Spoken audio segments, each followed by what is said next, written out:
Nos toca vivir, y yo ya lo he dicho varias veces, un cambio cultural muy profundo. Y esto nos obliga a hacer continuamente lo que se llama una hermenéutica, repensar nuestra fe, interpretar la palabra de Dios y la tradición de la iglesia. No ser cerrados. Y el espíritu, uno de los frutos del espíritu es ser amplios, eh, ser, abrir nuestro espíritu. Y si estamos aquí, yo voy a hacer al final, les anticipo las preguntas para que a ver si mientras yo hablo les va dando alguna idea. Que, como me han pedido, el tema de este es, a propósito de la venida del Espíritu Santo, prepararnos a la sinodalidad. A ver, ¿qué es para mí? Eso es lo primero. ¿Cómo, eh, qué me dice la sinodalidad hoy? Primera cosa. Porque es una palabra que no se usaba. A mí no, cuando yo era chico, no, y hoy día se introduce. ¿Qué me dice a mí la sinodalidad? Y la segunda pregunta, eh, ¿qué me ha ayudado a abrirme a dialogar? Porque la sinodalidad es diálogo, es escucha. ¿Qué me ha ayudado a abrirme a dialogar, a tener experiencia profunda del espíritu? ¿Y qué me ha ayudado a estar aquí? ¿Por qué estoy en este taller? Eso, si lo pudiéramos compartir, creo que sería muy, muy bueno. Entonces, en este contexto, yo les recuerdo que en la primera sesión yo hablé que Jesús les dijo, les conviene que me vaya, yo les voy a mandar el Espíritu va a estar con ustedes, y el Espíritu ayudó a los apóstoles a releer la Escritura, a recuperar su vida. Ellos estaban destrozados, se unieron y comenzó la iglesia. Y hoy día quiero hablar a propósito por el tema que nos pidieron, yo quiero hablar de la sinodalidad, que es un caminar juntos, escucharnos, respetarnos profundamente como iglesia. Y esto significa formar comunidad. Un cristianismo aislado parece que no es eso. Los primeros discípulos, precisamente lo lindo de los primeros discípulos, es que si bien cerraron las puertas, pero se unieron. Y después tuvieron que abrir las puertas, porque el Espíritu Santo les pidió hacer amplio. Y hoy día esto es particularmente importante. Perdone que diga cosas que son obvias, pero es para que les demos vuelta. Estamos en un mundo en que nos obliga a ser pluralistas. Yo quedé muy impresionado, acabo de leer un comentario que no conocía de la famosa misión MUSI. Ustedes saben que cuando Chile fue independiente, América Latina se independizó, hubo un problema terrible de las relaciones con la Santa Sede, porque el gobierno español tenía derecho al patronato. En el fondo nombraba a los obispos. Y la Santa Sede no quería entregar eso porque era romper con España. Entonces, recién cuando está terminando Higgins, viene la famosa misión MUSI. Chile era un país católico. Y es interesante leer la misión mandada por el Papa, furioso el secretario con algunos patriotas chilenos que querían introducir tolerancia, es decir, que pudieran tener una capillita y rezar los protestantes, porque había ingleses en Valparaíso. Entonces, después de la independencia dijeron, bueno, que tengan su iglesia, pero que respeten, este país es católico. El representante del Papa no toleraba que hubiera tolerancia. O sea, éramos intolerantes. La tolerancia, ¿qué fue? Un paso más. Pero no es suficiente hoy día después del concilio. La tolerancia es aceptar a otros. Ya tengan su credo, pero tengan lo privado, no molesten, no los voy a perseguir. Pero el pluralismo no es tolerar, es decir, sabe, tú tienes algo que enseñarme, tienes algo de verdad. Y yo creo que esto es súper interesante porque el concilio que tiene un documento sobre los protestantes, sobre los ateos, sobre los judíos, nos dice: Dios está en todo el mundo. El Espíritu ilumina a todos. Y a veces los otros nos pueden abrir los ojos a la- otras religiones nos pueden ayudar. O sea, hoy día existe el pluralismo, que es ver la verdad en el otro, y eso lo pidió el concilio. Y esto es fundamental para la sinodalidad, el pluralismo, el que aceptemos que hay diferencias. Y yo quiero reflexionar sobre esto. Hay dos tipos de diferencias. Hay una diferencia que enriquece, que nos complementa. Nosotros éramos 9 hermanos, cada uno aportaba algo a la familia y nos queríamos, nos queremos todavía los que estamos vivos. Entonces, yo digo que hay dos tipos de diferencia. La sociedad humana, el ser humano es muy distinto y hoy día estamos en una cultura que nos hace llegar lo que hacen en Indochina, lo que hacen los chinos, lo que hacen los rusos. Y, entonces, y hay una diversidad que es sana cuando nos ayuda a complementarnos y me ayuda a enriquecerme. Pero hay una diferencia, hay una diversidad que es enfermiza, que es la de las sectas, que yo quiero ser distinto y me cierro. La de las herejías, yo te acuso que tú estás equivocado. Esta diferencia que aparta no es la que nos puede ayudar para el ecumenismo. Es la diferencia que es aceptada porque me enriquece. Y yo voy a tocar algunas, algunas sanas diferencias en algunos aspectos. Voy a hablar dentro de la tradición de la iglesia. La iglesia tuvo muchas divisiones, muchas peleas, tuvo problemas internos y problemas externos. Y eso le fue dejando un lastre que tiene mucha sabiduría.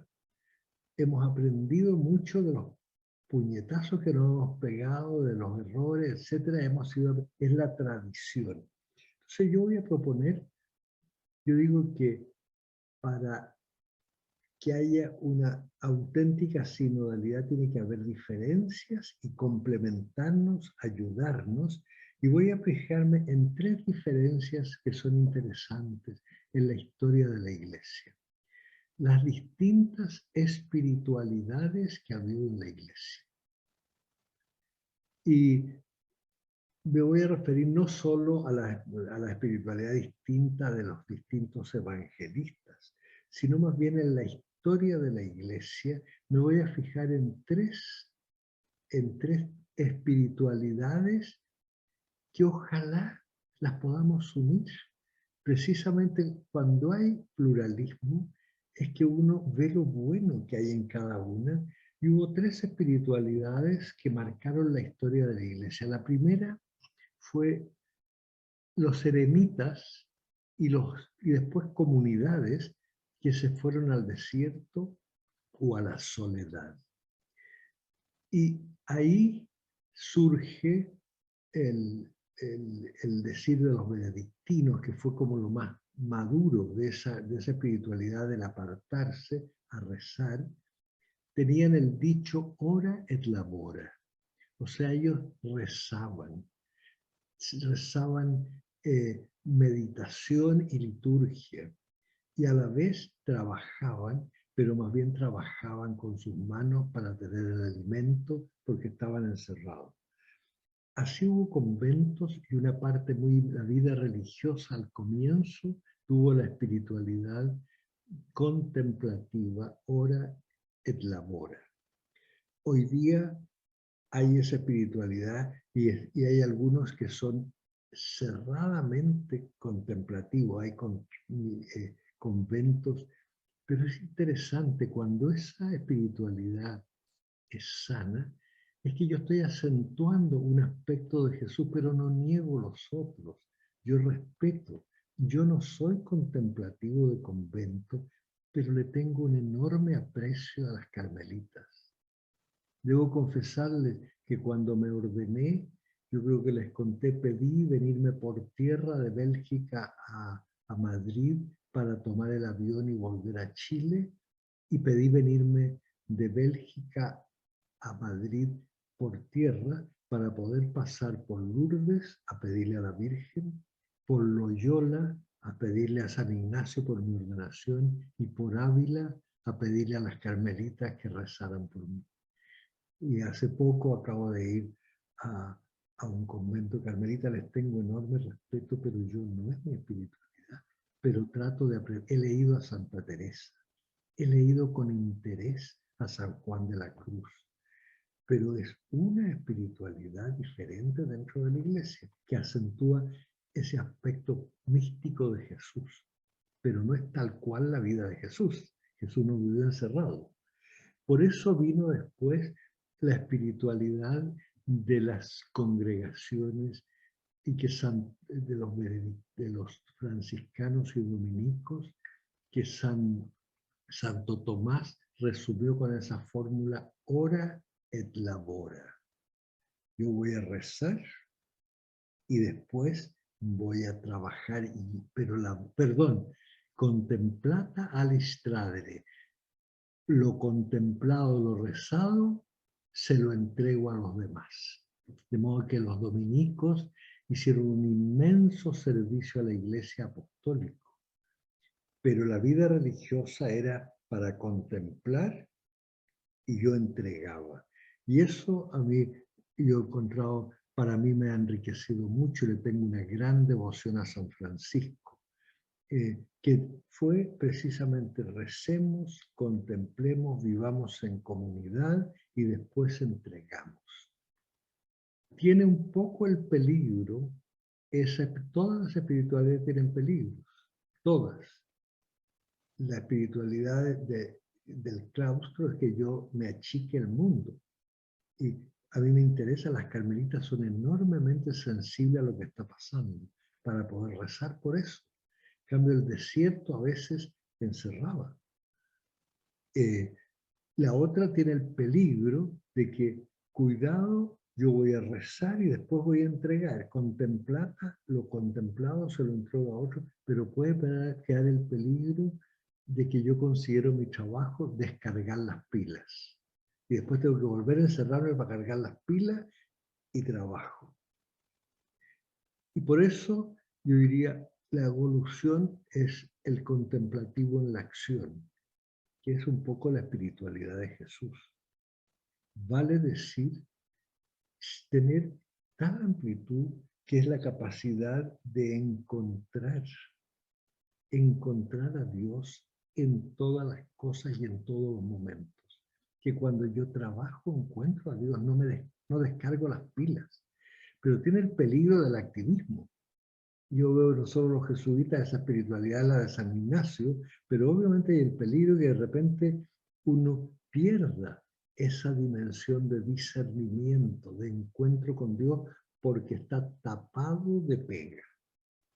Entonces, esto es interesante hablar, porque si yo quiero tener honesta y profundamente un espíritu sinodal, yo tengo que respetar y aprender de las otras espiritualidades. Ojalá yo tuviera la capacidad mística de Santa Teresa, la hondura de amor a la iglesia de Santo Domingo, la pobreza de Francisco. Porque yo tengo que aprender,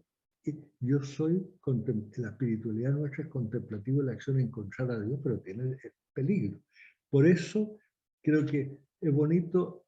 Estamos preguntando cómo prepararnos a la sinodalidad, un espíritu amplio que aprende, que acepta la diversidad aún de espiritualidades. Segundo, y seré muy rápido, me tocó hace 2 días, yo hablé en la misa que celebro y propuse hacer un pequeño cambio en la misa. Y una de las personas me dijo, no, porque en todo el mundo se hace la misa sin eso que yo proponía. Bueno, es curioso, porque en la liturgia hay cantidades de formas litúrgicas. Por ejemplo, está el rito ortodoxo y dentro del sirio hay, pero mucho el melquita, etcétera, hay distintos rituales para adorar y alabar a Dios. Nosotros nos encerramos, por ejemplo, hay gente, que acaba de llegar una carta de uno que no puede entender que haya una misa donde la gente se queda sentada. Bueno, pero la primera misa fue sentada, o tal vez recostados. No nos encerremos. La liturgia ofrece posibilidades y después del concilio la habíamos encerrado en el latín. ¿Por qué si Jesús no hablaba latín? Ustedes saben que durante 3 siglos no había iglesias. Se hacía en la casa, en el comedor de la casa. Entonces, qué interesante. El peligro de esta diversidad es que uno falte el respeto. Lo fundamental es adorar, tener respeto, etc. Pero aprender y estar abierto y no condenar a otros.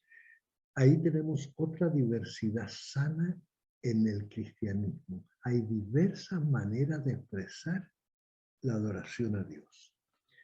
Y muy importante, yo recuerdo, estoy proponiendo que hay una diversidad en la iglesia que puede ser enriquecedora y eso es magnífico para nuestra visión sinodal. Y estoy mostrando el ejemplo de las distintas espiritualidades, de las distintas liturgias y de las distintas teologías. Por de pronto hay una teología dogmática. Hay una teología moral, hay una teología bíblica, hay una teología mística. Todos me hablan de Dios, pero con distinto lenguaje. Y cuidado porque todas tienen peligros si yo no tengo esa visión amplia de complementarlas. La teología dogmática se puede convertir muy fácilmente, desgraciadamente, en algo muy abstracto. Nosotros, los primeros cristianos, como hubo problemas en la iglesia muy grave, hubo esa diversidad perversa, sectas, grupos. Voy a hablar pronto de eso. La iglesia tuvo que pensar y pensó en categorías griegas, que eran muy abstractas. Los dogmas están expresados de manera muy... Y hay el peligro que yo me eche al bolsillo el querigma, el anuncio, esa frescura del evangelio para proponer una doctrina. Entonces, si la teología dogmática no se une con una teología más bíblica, no se une con una teología más mística, se convierte en una doctrina que puede ser muy, digamos, peligrosa. Y creo que esto es bueno tenerlo en cuenta porque aún la teología dogmática, si uno piensa, por ejemplo, los dones del Espíritu Santo, sabiduría, inteligencia, etcétera, consejo, fortaleza, ciencia, piedad. Entonces, de los 7 dones, 4 son la ciencia, la sabiduría, la inteligencia. Obviamente que lo formularon teólogos dogmáticos. Para mí el Espíritu Santo es mucho más rico que eso. Es unirme, el don del Espíritu Santo es que me da la unión, soy parte del cuerpo de Jesús. Que yo amo a Jesucristo porque el Espíritu Santo me lo regala. Él me da la paz. El Espíritu Santo es mi defensor. Para mí la experiencia es infinitamente más rica de lo que dice esta visión, digamos, dogmática. Por eso, ¿qué es lo que estoy diciendo ya ahora? Amplitud, diálogo, apertura, pedirle al Espíritu Santo que me dé como le dio apertura a los apóstoles para abrirse a los paganos, que me dé apertura, que me dé paz y una visión completa. Y yo creo que es bueno recordar, precisamente para hablar de cómo le tenemos que pedir al Espíritu Santo que nos ayude a discernir en la inmensa variedad de cosas. Aún en teología, la historia de la Iglesia avanzó porque hubo herejía. La teología avanzó porque hubo herejía. La más grave al comienzo fue el arrianismo. Hubo países enteros arrianos que en el fondo admiraban a Jesús, pero Jesús no era el Hijo de Dios, no era Dios. Y la Iglesia tuvo que luchar horrores. En parte el primer concilio que habla de la Virgen Madre de Dios, Theotokos, es para oponerse a aquellos que decían que Jesús no era Dios dentro de la Iglesia.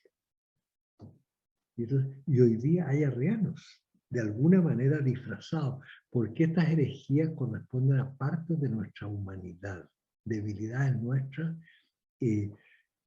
Después, como reacción al arrianismo, estuvo el apolinarismo, que en el fondo, Jesús, en el fondo, no era hombre, era Dios. Entonces, una espiritualidad que no entendía que el Espíritu Santo metió a Dios al mundo. Una teología piadosa, una teología formidable, el apolinarismo, pero no era encarnada, no tenía el Espíritu Santo, o sea, le faltaba, muy importante, y el Papa hablado, en el siglo IV tuvimos el problema de Pelagio, que hoy día existe. Pelagio en el fondo no necesitaba el Espíritu Santo, porque si yo quiero, puedo ser bueno. Y voy a pelearla para ser bueno y ser perfecto. Y las virtudes las consigo yo haciendo ejercicio y siendo... Y San Agustín le insistió que no, que necesitábamos al Espíritu Santo. Por eso para Pentecostés es tan importante. Hoy día, acostumbrados a que el hombre se ha hecho como Dios, como dice Harari, Homo Deus, nosotros creemos que podemos arreglar el mundo nosotros. Esos son restos pelagianos. Y hay espiritualidades que son pelagianas, tienen que cumplir todas las reglas, eso es pelagiano.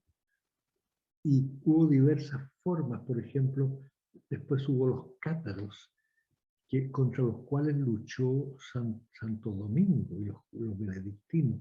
Tenemos que ser puros, tenemos que ser perfectos, tenemos que ser santos, pero no, hombre, si somos, la Iglesia somos humildes, débiles, y el Espíritu Santo nos alienta así. ¿Ves cómo las herejías son interesantes? Porque son una manera de diversidad, pero que no entiende el cristianismo, o lo deforma en cierta manera. El jansenismo vino después, en el siglo XVIII. Odiaban a los jesuitas, pero era igual, que tenemos que ser perfectos. No puedo comulgar porque nunca estoy preparado, etcétera. No entendían el cristianismo. Entonces, lo mismo, yo creo, con todo respeto, yo he leído, casi que me he leído muy bien a Lutero, pero el luteranismo tuvo problemas. Nos recordó a la Iglesia que habíamos abandonado la Escritura. Tuvo razón, pero no respetó la tradición de la Iglesia. Leer que por algo la Iglesia había ido aprendiendo con el tiempo, que el Espíritu Santo la había ido guiando. Y curiosamente tenía algo de la idea, lo contrario del pelagianismo, un cierto, la fe me salva, solo la fe, y un poco cuidado a las obras, al acto de caridad, al servicio, poco cuidado a la necesidad, un periodo de individualismo, cuidado de no tener una fe que me una a otros, que genere una comunidad. Ellos, sobre todo en el siglo XX, cuando hemos dejado de pelear, nosotros hemos descubierto la importancia de la palabra de Dios y ellos se han ido abriendo a la importancia de la caridad, que una fe sin obras es fe muerta, etcétera, porque cuando están esas diversidades que separan, uno acentúa contra el otro. El espíritu de sinodalidad es que yo no ataco a otro, escucho y tratamos de unirnos. Entonces, ojalá que eso nos lleve a unirnos de nuevo con los evangélicos y con los ortodoxos. Entonces, creo que esto es muy importante. Y termino porque creo que es bueno dejar el tiempo de reflexión. Yo les recuerdo que es bonito ser un espíritu amplio que unifica las diversidades, que escucha y ayuda. Y el Espíritu Santo no es un don solo de sabiduría, pero es una vida nueva. Nos hace templos de Dios. Por eso, para prepararnos a la celebración de Pentecostés, qué lindo esta experiencia inmensa de Dios que abre nuestra mente a la verdad plena, al amor. Por lo tanto, qué importante antes, precisamente en esta idea del ecumenismo, del caminar juntos, del sinodalismo, es tan importante saber discernir la verdad que hay en el otro, y para poder ser testigos de Jesús, ser como fue Jesús. Y esto significa profundamente encarnados. El día de la ascensión, este próximo domingo, los ángeles le dijeron a los discípulos: ¿qué hacen ahí ustedes mirando al cielo? Miren a la tierra, sus hermanos, aprendan y transmitan. Y ese es el don del Espíritu Santo, ser testigos y manifestación de Jesús. Y parte de eso es lo que queremos con la sinodalidad: escucharnos, ayudarnos y amarnos. Y cuidado con rigideces. Entonces les recuerdo las preguntas. ¿Qué me dice a mí hoy día esta idea de sinodalidad? No solo la definición, qué es lo que significa, sino que me dice qué desafío tengo yo. Y segundo, ¿qué me ha ayudado a abrirme, a dialogar, a no ser cerrado? ¿Qué me ha ayudado a tener esta experiencia de un cristianismo más vital? Y no ser perfecto entre comillas. El concilio dijo que todos teníamos vocación. Antiguamente pensaban que solo los religiosos tenían vocación a la santidad. Todo, pero eso supone que la santidad es distinta. No es distinta a la santidad de una carmelita que de un matrimonio. Entonces, por eso hay que preguntarse qué me ha ayudado a abrirme, a tener esta experiencia y seguir por qué estoy en este taller. ¿Qué es lo que quisiera aprender y cómo me ayuda? Entonces, nuestro grupo fue muy bonito porque éramos 3 mujeres. Había una muy sabia que tenía más de 80 años y era muy impresionante, así como cada una tenía una presencia del Espíritu Santo de distintos modos. La persona de más de 80 dijo que ella no tenía idea lo que era el Espíritu Santo y que no quería decir la palabra sinodal porque le parecía muy difícil, pero que de alguna manera estaba convencida que después de las preguntas era evidente que si el Espíritu Santo no estaba en lo sinodal, no, era imposible que existieran los sínodos. Después, una mujer muy sabia, que es profesora en la Universidad de Concepción, dijo que para ella el Espíritu Santo era una presencia que le daba entendimiento, y que ese entendimiento ella sentía o creía, o no sé la palabra que decir, porque entendía, sentía, creía, no sé cuál es precisamente, que era a través del Espíritu Santo. Y después me tocó que yo pienso que el Espíritu Santo es una fuerza así como un raudal que está permanentemente ahí y que a uno le abre el entendimiento. El tema de la cosa de las lenguas, que llegó el Espíritu Santo y hablaron todas en distintas lenguas. Pensaba que eso era muy parecido con lo del sínodo, cómo podemos hablar distintas lenguas y comprendernos mutuamente.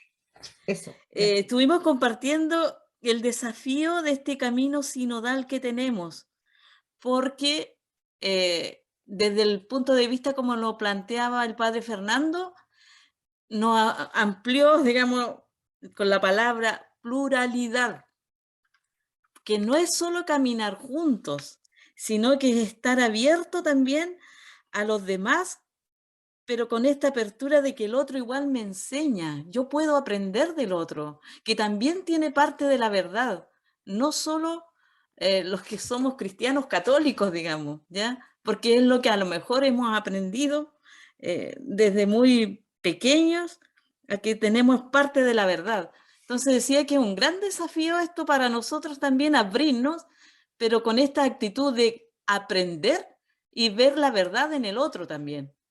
Bueno, compartimos harto en todo caso, ¿ya? Pero eso fue lo que más podría compartir con usted y que es un desafío permanente en la vida cotidiana. No es solamente un aprendizaje, sino que estar en constante apertura para poder vivir esta sinodalidad a la que estamos llamados.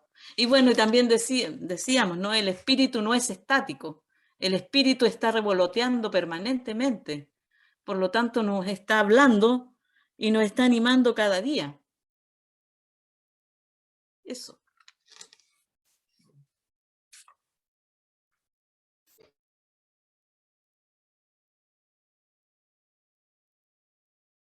¿Alguien más quiere compartir o hay algunas preguntas? A lo mejor.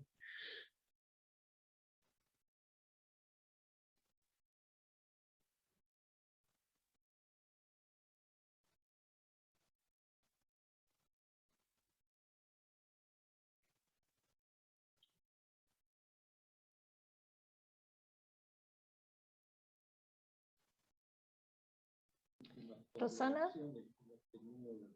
Ya, me suena, me está por la realidad que vivo.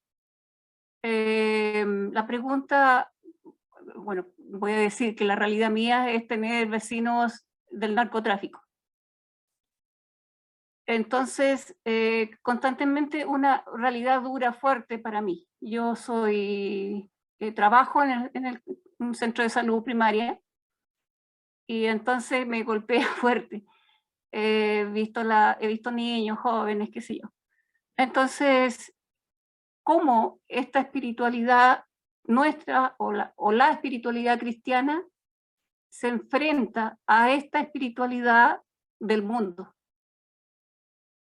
Más o menos.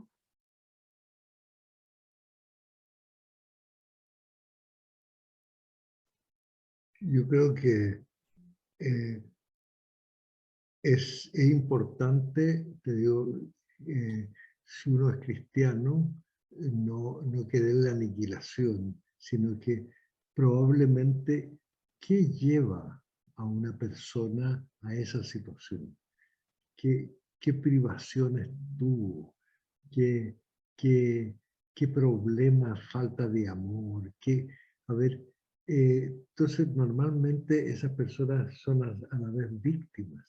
Entonces, por lo menos como cristiano, no es que uno va a decir que bueno el narcotráfico, saquemos lo bueno que tiene el narcotráfico, sino realmente tiene que nosotros, nuestra actitud debe ser en lo posible de acogida, de escucha, y ojalá que ellos vean que es posible una vida no violenta.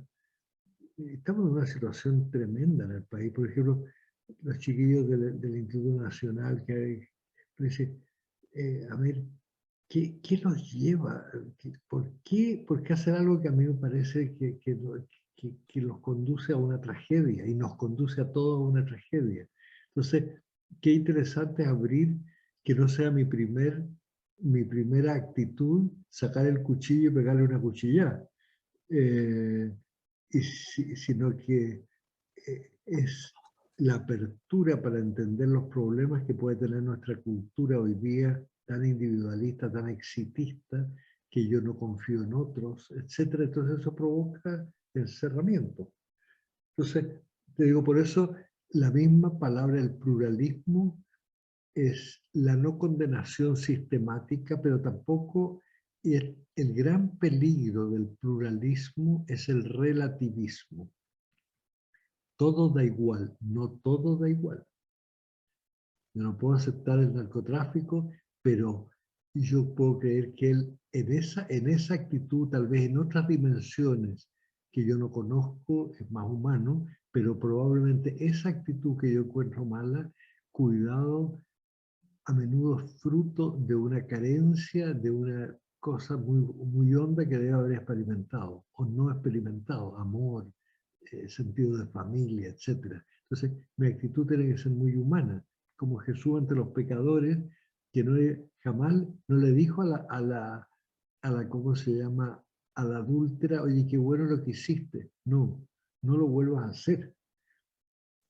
Porque se dio cuenta probablemente por qué había hecho ese asunto, pero claramente era malo. O sea, es muy importante entender que el pluralismo no es relativismo. Es una actitud que me hace respetar. Si yo veo que lo que él propone es malo, yo puedo tener una actitud humana de respeto, de escuchar, de ver cómo lo salvo, pero no decir, no, es bueno.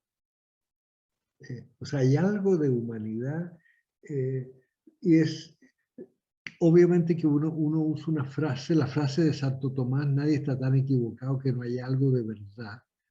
Probablemente la verdad que hay en el chiquillo que fuma es que cree que ahí está la felicidad, está buscando la felicidad. Entonces ya busca, pero por ahí no. O sea, hay que, a veces son rasguñitos muy pequeños de verdad, pero cuidado con llevarnos como hoy día el gran peligro del relativismo. Todo es bueno, nada es malo, y no puede ser.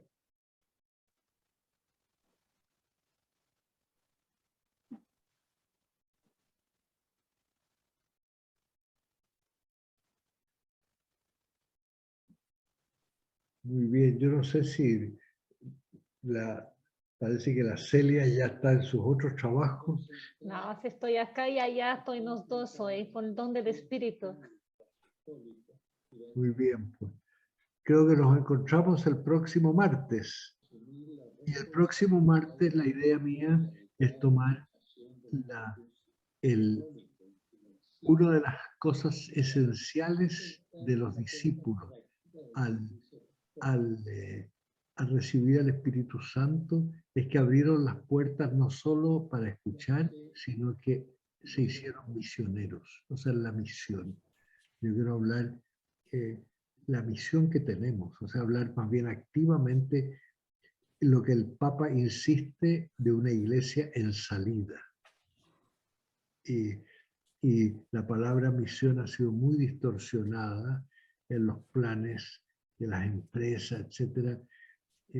Pero eso lo vamos a conversar la próxima vez. Vamos a hablar de mi vida que tiene una misión.